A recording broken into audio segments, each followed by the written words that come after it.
క్రీస్తునందు ప్రియమైన సహోదరి సహోదరులకు యేసుక్రీస్తు నామములో శుభములు. దేవుని యొక్క మహిమ మీ మీద ప్రకాశించునుగాక. ఈరోజు దేవుడు మనకిచ్చిన మాట 27వ కీర్తన 5వ వచనము. ఆపత్కాలమున ఆయన తన పర్ణశాలలో నన్ను దాచును, తన గుడారపు మాటున నన్ను దాచును, ఆశ్రయదుర్గం మీద ఆయన నన్ను ఎక్కించును. ఈ మాటలు మనము 27వ కీర్తనలో చూస్తున్నాము. కీర్తనకాడు చెప్తున్నారు కదా, ఆపత్కాలమున ఆయన తన పర్ణశాలలో నన్ను దాచును. ప్రతి ఒక్కరి జీవితంలో ఆపత్కాలం అనేది ఉంటుందన్నమాట. అనేక సార్లు మనం ఆ ఆపత్కాలంలో ఎవరిని ఆశ్రయించాలో కూడా తెలియదు, ఎవరికి ఫోన్ చేయాలో కూడా తెలియదు. కానీ ఎవరైతే దేవుని వైపు తిరుగుతారో, దేవుని వైపు చూస్తారో, ఆపత్కాలం మనకు రాగానే ఆయన తన పర్ణశాలలో మనల్ని దాస్తాడంట. ఎందుకు అనంటే మనమంటే ఆయనకు అంత ఇష్టం కనుక ఆయన ఏం చేస్తారంటే, మనం ఎప్పుడైతే ఆయన వైపు తిరుగుతామో, దేవుని వైపు తిరుగుతామో, దేవుని యొక్క పర్ణశాలలో మనల్ని దేవుడు దాస్తారట. అంతేకాకుండా తన గుడారపు మాటున నన్ను దాచును. తన గుడారపు మాటున అంటే శత్రువునికి కనబడకుండా ఆయన గుడారంలో మనల్ని దాస్తాడట. దేవుడే తన గుడారంలో మనల్ని దాస్తే ఈ లోకంలో ఎవరు పట్టుకోగలరండి?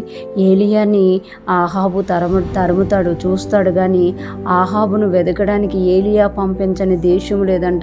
ఎంతోమందిని స్పైస్ని పెట్టినా, గూఢాచారులను పెట్టినా కూడా ఏలియాని ఆహాబు పట్టుకోలేకపోయాడు. ఎందుకు అంటే ఏలియా ఆపత్కాలంలో ఆ దేవుడు దాచాడు కాబట్టి.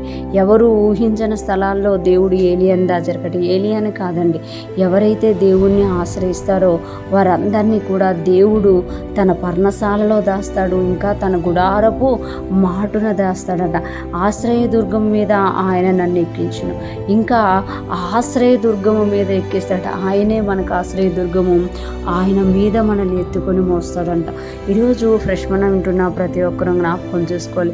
ఈ లోకంలో తల్లి అయినా తండ్రి అయినా కొన్నిసార్లే దాయగలుగుతారు, కొన్నిసార్లు వాళ్ళు కూడా మనల్ని మన యొక్క పరిస్థితుల్లో నుండి దాయలేరు అనమాట.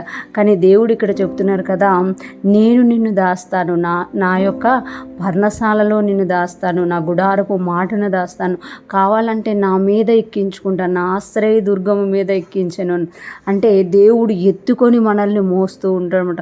ఈరోజు ఫ్రెష్ మనం వింటున్న ప్రతి ఒక్కరం కూడా మనకి ఏ పరిస్థితి వచ్చినా, ఏ కష్టం వచ్చినా, ఈ లోకంలో ఉన్న వారి వైపు చూడకుండా మనల్ని రక్షించిన మన దేవుని వైపు మనం ఎప్పుడైతే చూస్తామో ఆయన మనల్ని దాచే దేవుడుగా ఉన్నారన్నమాట. ఆయన దాచినప్పుడు మనము గొప్ప ఆశ్రయపురంలో దాచబడి ఉంటాం కాబట్టి ఈ లోకంలో ఉన్న ఏది మనల్ని అంటదు. కనుక ఈ లోకంలో మనం ఇతరుల వైపు చూస్తూ మనల్ని మనం తక్కువ చేసుకోకుండా, మన కష్టంలోనూ మన ఆపత్కాలంలోనూ మనం దేవుని వైపు చూస్తే దేవుడు మనకు గొప్పవాడిగా కనబడి మనము కూడా గొప్పవారంగా ఉండగలుగుతాం. అటువంటి గొప్ప కృపని, గొప్ప ఆశ్రయమునిచ్చిన దేవునికి కృతజ్ఞతాస్తుతులు చెల్లిస్తూ ఆయననే ఆశ్రయిస్తూ ముందుకు సాగిపోదుముగాక. ఆమేన్.